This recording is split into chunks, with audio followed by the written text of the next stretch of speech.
kabalungi.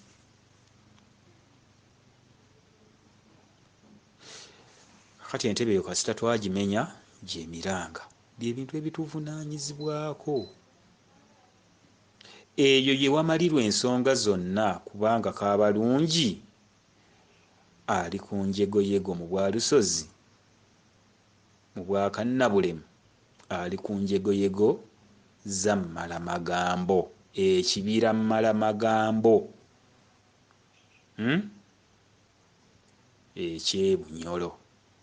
Bunyolo bw'omulaba musajja, alina amannyo mawanvu, mugundiivu, toza kandeke munnyonnyola, ajja kwennyonnyola mu mmwe kubanga ye bwongo bwammwe yabannyonnyola.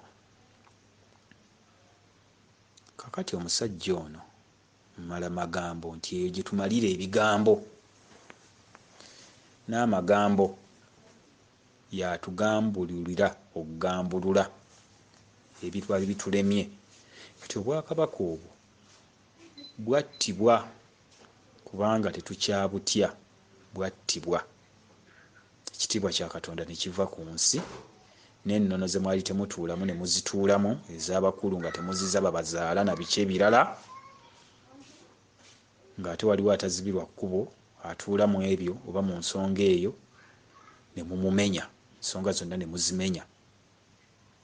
Mbakakasa ng'ensonga eyo tetegeerekese, tukaabizza emyaka, nkugambye tuli mitwalo emeka. Ensonga ya mwana mugimu munyirivu, oyo atuula mu kitabo, kitabbo baani, ekibata ekitabo. Oyo yalamula, yalina ekkalaamu akalamula nga kawandiika buli muntu mu kitabo. Awo we batuula owoolugave n'awanirira ekitabo ekyo ku 7 waggulu.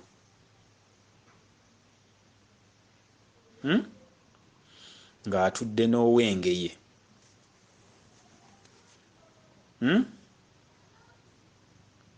Kubanga engeye mu 25 nti ekiramba 24 kiddayo mu 0 za 25, nti 25 5 ne 2 ziba 7. Engeye bwetuulira n'olugave, engeye mu bwababirye, olugave mu bwannakato. Okubugiriza ekkalaamu tyatuwandiika mu kitabo kya mpapula 2, ekyo olupapula olumu oludda olumu nakato, oludda olumu babirye, ne babugiriza ekkalaamu, ne babugiriza kano akalamula,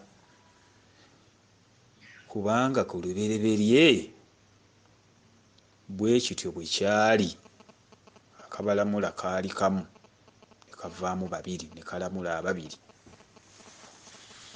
2 nga nabo bavuddemu omu. Oba awo nawo tusumululewo, tugaziyeewo ko mutegeerewo. Ewava oluyimba nakatooleka tweriire, nakatooleka tweriire obulo bwaffe obw'obulamu, isu isu tweriire isu, kubanga yali asanze babirye nga bamulamula, ng'ate ekkalaamu amanyi ye yekka. Kyava ku ki? Ndowooza ke tukigaziyeeko, naye nga tetunnakigaziya. Awo eka Nnabulemu wali ekibira Mmalamagambo, Mukasa mweyabulira, kye tuyita ekibira. Mu kibira, mu Kiibi n'Abakiibi, mu kibira Kibi, Kibi ne Mukiibi mu kibira mwe mwabbira omukulu oyo gwe muyita Yesu, nga bukyali wano ewammwe. Kakati ekibira ekyo ndowooza kibadde kikyaliyo nga bagezaako abeeyo okuzzaawo ennono eyo, era nga babikka abakulu n'essubi, okubaggumiza n'essubi nti waliwo essuubi nti mujja kudda, babikka essubi mu lusuku oba ewantu wagalamidde omuntu oyo mu kibira. Kakati omukulu bwe yatuukanga okusiibula ensi, mu kusooka amalaalo ge tegaalabika oba obutuulo bwe, yabulanga bubuzi naye ng'abulira mu kibira ky'Emmalamagambo. Kakati waliwo mayiro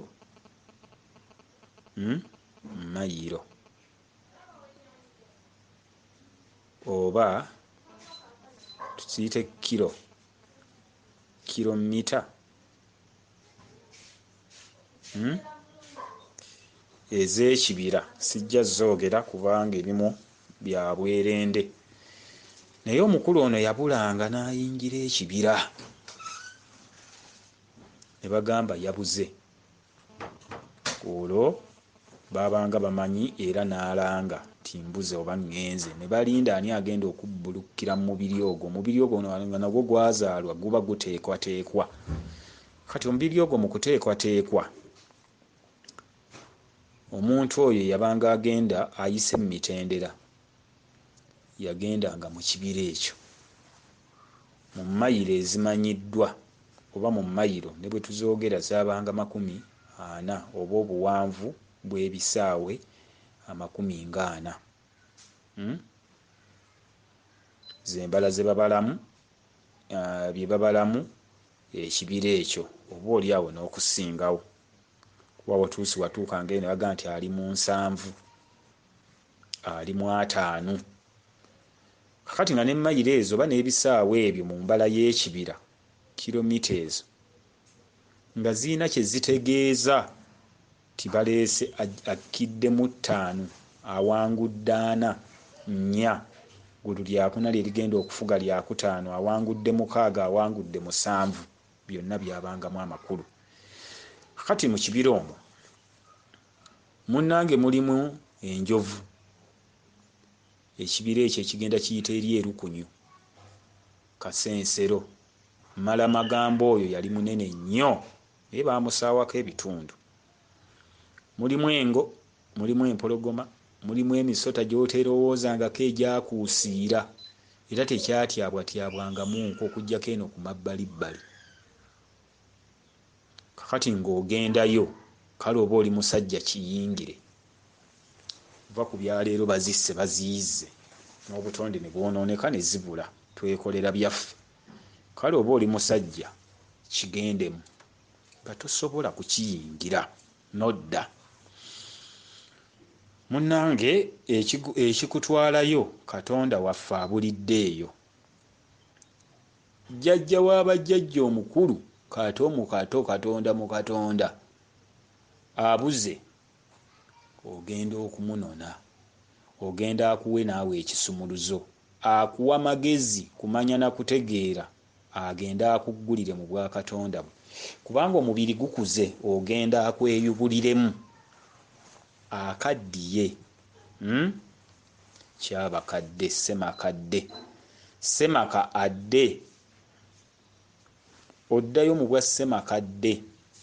Amaka k'abalungi eka we twakkira kakaddiye, kakadde kaffe, akadde kaffe kadde muffe.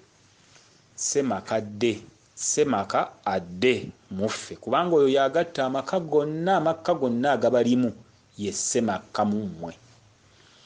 Ssemaka agenze, oyo oweeka abalungi yabulira mu kibira, kakati ogenda Ssemaka addire mu ggwe.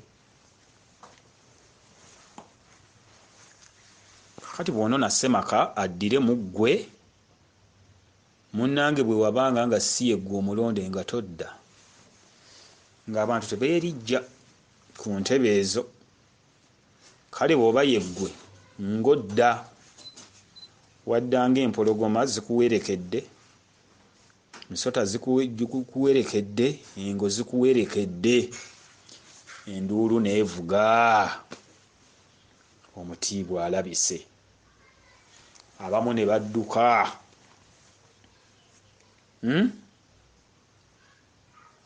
mpa abaana n'akukaabira